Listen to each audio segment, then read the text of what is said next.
tam je predvsem prva vipassana bila zelo life-changing. Ti si zdaj šel čez prvo vipassano, recimo, kaj so stvari, ki jih čutiš, ali pa kaj so bile neke lekcije, ali pa kaj se je spremenilo po tebi? Mislim, prvo me je itak totalno presenetilo, koliko težko mi je bilo. Ne? Jaz sem itak, ljudje rečejo, ki so že bili, ne? Ja, ful je hard, pa bolel te bo hrbet, pa nasplošno je težka izkušnja. Deva samo mogoče pa, se verjetno ne vejo vsi, kaj je vipassana. To je v bistvu tradicija, način meditacije, ki je učil Buda. Se pravi budistična vrsta meditacije, s katerim se pucaš in prideš do, mislim, je neka pota, ta dharma. Ko pa mi zdaj rečeva vipassana, pa govoriva o kursu, ki traja 10 dni, kjer bolj kot ne vseh 10 dni meditiraš v tišini, z nobenim se ne pogovarjaš, niti ne gledaš v oči. Ja, se pravi, ta noble silence je teh 10 dni, z nobenim se ne pogovarjaš, nobene mimike ne smeš imeti, nobenih kretanj, z nobenim, razen s tistimi, ki so tam pač zaposleni, da ti kaj pomagajo, če kaj narobe, in pa meditiraš 8 ur na dan, naj bi meditiral, pol pa pač eni se odločijo, da ja, eni pa se malo sprehajajo, tako da to. In jaz sem šel zdaj prvič v Makedonijo, sem šla v bistvu skupaj z očetom. Ja, in presenetil me je takoj drugi dan, da ne bo to tako easy. A ti si malo pa čakal, da jaz sem prej malo meditiral. Ja, jaz meditiram tako vsak dan, to bo full simple. Mislim, ne full simple, verjetno bo težko, ampak končno bom imel jaz čas, da v miru meditiram in to bo full dobro.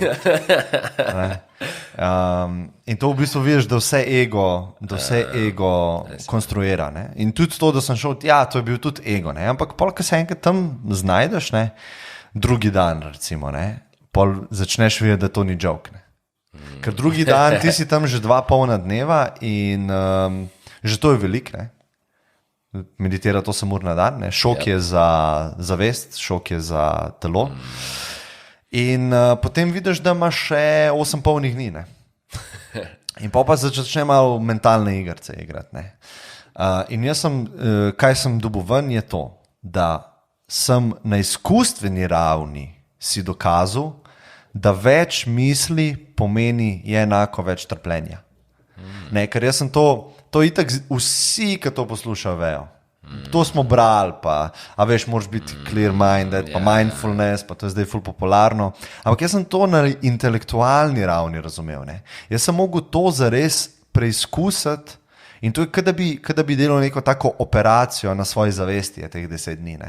Ti si ta kirurg in ti si pacient. In ti najprej odpreš sebe, in to je ful boleče, in potem gledaš noter, raziskuješ. Ti si v bistvu nek tak znanstvenik na izkustveni ravni, ne na intelektualni. In to je čist nek drug layer. Potem pa 4., 5., 6. dan depresija. Čista depresija. Ampak najtežji del ti je bil fizičen, ti je bil to, kar si sam sabo, ti je kaj? Kombinacija. Se pravi, jaz sem se ful boril z bolečinami v hrbtu, ampak nimam nobenih poškodb. To vsi vprašajo prvo. Pač to je te 2 mišici, ki sta ob hrbtenici, Ti imaš toliko zakrčene, ker nisi navajen naslonjen brez naslonjala. In to se ti prvi dan zakrči in do zadnjega dneva je kamen. Ja, kamen, takole. Fizična bolečina je bila najmočnejša v mojem življenju. Točno se zdaj spomnim, ker sem sedel, mislim, da tam 7. dan, 6. dan in sem rekel, jaz nikoli še nisem take izkušnje imel, intenzivne. Moja zavest ni zaznavala še takih intenzivnih občutkov. Kada bi mi nekdo z nožem v hrbet rezal konstantno. Medtem, ko nimaš nič, s katerim bi se lahko zamotil. Ne. Zamotiš se lahko s tehniko. In to je v bistvu, kar ti oni rečejo, tako pa tako se dela vipassana, to je tehnika, in to je tvoja naloga. In ti tudi sebi to rečeš, to je moja naloga. Ampak potem pa te začnejo ti demoni napadati. Misli, koliko je še do konca, kaj bom delal, ko prijem ven iz vipassane, kaj je point tega. Kaj je point tega. Mislim, na vse načine hoče ego te spraviti ven iz tega, ker ti je neprijetno. Ne? No, in čakaj, ti si vprašal za to bolečino. Ja. In 4., 5., 6. dan sem imel pa mentalno full depresijo, mislim, čisto depresijo. In takrat, ko sem bil v depresiji, nisem razumel pointa tega. In sem bil prav jezen na te inštruktorje, jezen sem bil na to celo stvar. Wow. Gledal sem ljudi, kako trpijo okoli mene, kako se jokajo. A še eni so boleli hrbta, eni so imeli travme neke, ne vem, vse živo. Ne? In sem hotel iti prav tja do učiteljev in reči, a se vi zabavate. Mislim, to kar vi delate, ni humano. Ne? Ampak polka prideš ven iz tega. Kaj, 6. dan, 7. A ven iz tega? Ja, 7. dan. je zate bilo, ko sprašujem. Ja, mal se je že začel sevitati v glavi, da sam sebi to delam. Ne? A veš, ker to sem začel probavati. Več, ko imam misli, sem videl, več trpim. Pa grem jaz testirati to. Ne? In sem probal biti mindful čez cel dan, ko jem, ko hodim.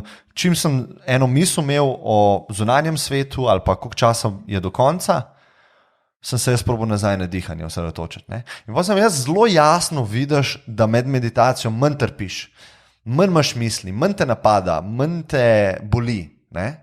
In to sem rabil nekaj dni, da sem se pač naučil dokončno. Ne? Potem pa 8. dan, to je pa najbolj zanimiva stvar, sem pa sedel, je bila ta meditacija, ko se ne premikaš 1 uro, ne? In me je ful bolel spet. Ne? In jaz sem imel že tako, preden sem šel sedeti, preden sem šel meditirati, sem imel že skoraj malo anksioznost, ker sem vedel, kaj me čaka zdaj 1 uro, trpljenje, kot da bi šel sam v neko močilnico. Ja. In sem imel tako anxiety, ne? Potem sem se usedel in se spet začne ta pain. Ne? Potem pa jaz tako, šel osredotočiti se na tehniko. In očitno sem imel toliko že streniran mind, da mi je nekako to uspel. Da me je bolel od zadaj, kot da bi me rezal z nožem. Jaz sem bil pa toliko ustrajen, da sem delal tehniko.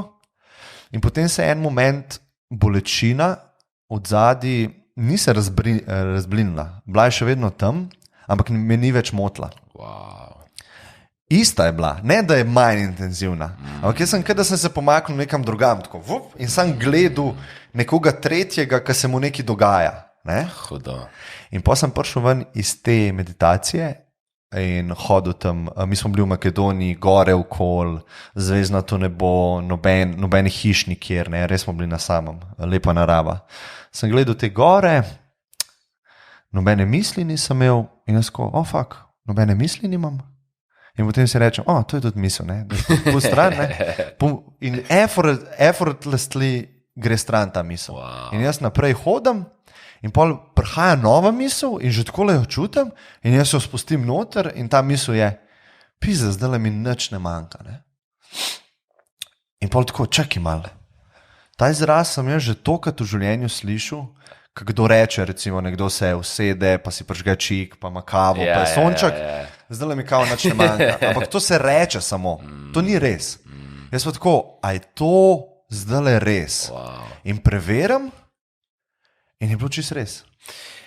In prvič v lifeu je bilo to čisto res in to je feeling, ki ga mi ljudje, predpostavljam, na podlagi sebe, to je edina stvar, ki jo iščemo. Edina stvar. Edina. Da ti nič ne bo manjkalo, ergo to pomeni, nič nočem spremeniti, nič nočem dobiti, nič nočem stran dati, tako kot je in je, ampak iskreno nič nočem spremeniti. Ne? In potem sem padel na tla in sem se zjokal in sem se smejal in jokal in nisem mogel verjeti, kakšen feeling je. Potem sem vstal in je ta feeling minil, potem je prišel še enkrat nazaj, je bil pa malo drugače obarvan. Takrat sem pa vedel, da bo enkrat skozi tako, pa da bo skozi tako za vse ljudi. Tako, nek tak sem imel feeling zelo močen, vedel sem, da bo to res in se začel smejati, ker je vse to, a veš, kaj imamo bolečine, pa tako ne, koliko trpimo, enkrat bo zaradi te bolečine heaven, bo pač za vse ljudi. Prav zaradi tega, ker je bila bolečina. Ja. Jaz sem jasno videl, da je bolečina v bistvu, kada bi ti stisk v majonezo ven, potiskate v to, da vse spustiš, pa rečeš, ok, igram ta game cel life, skozi mi nekaj manjka In ta bolečina te bo prisilila v to, da boš spustil. Ker če ti je malo ok, pa malo nekaj rabaš, boš skozi v tem. Ker je pa ful intenzivna bolečina, a veš, te pa potisne v to smer, da rečeš, tudi to je ok. Vse je ok. In pol padeš v ta bazen tega feelinga, vse je ok, tako kot je.